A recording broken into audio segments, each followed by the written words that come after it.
Hello' বন্ধু বান্ধৱীসকল, এয়া মই আজি লাও পিঠাৰ কাৰণে প্ৰস্তুতি চলাইছোঁ।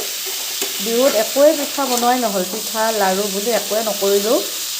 কিন্তু মাহী এজনীয়ে ফোন কৰি কেনে ক'লে, যদি লাও পিঠা নাখায় তেতিয়া বিহু চেৰিয়া হোৱা বুলি কয়।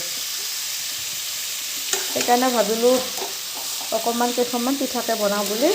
এয়া মই মিঠাতেলত কেইটামান কালজিৰা দিছোঁ, ক'লা যিটো জিৰা চাপ সেইটো দি কেনে বহাই দিছোঁ। ইয়াতে অকণমান নিমখ দিছোঁ। এতিয়া সিজাৰ পিছত ইয়াতে মই গুড় দিম। গুড় দি কেনে গোটেইখিনি একদম ভাজি লওঁ নিমখ। তাৰপিছত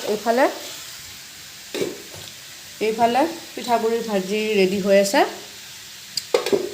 ইফালে এই আমাৰ গুড়খিনি কাটি লৈছোঁ সৰু সৰুকৈ।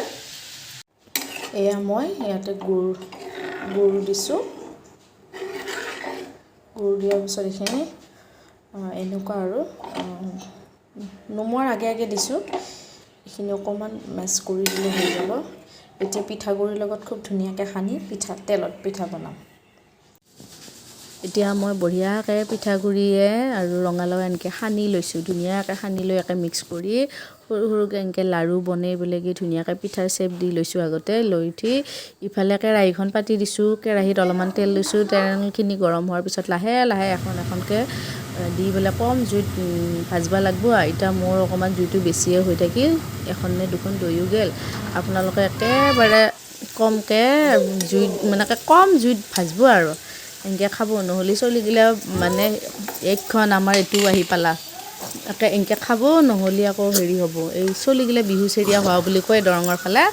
বঢ়িয়াকৈ এনেকৈ ভাজি পেলাই খাব লাগি বৰ ভাল লাগে। আমি খালোঁ, আমাৰ চলিহঁতে নাখায়, জোৰ কৰি অকণমান হ'লেও খুৱাইছোঁ। ইয়াচোন এনেকুৱা হৈছে পিঠাখন। ভাল পালে ভিডিঅ'টো লাইক কমেণ্ট শ্বেয়াৰ কৰিব।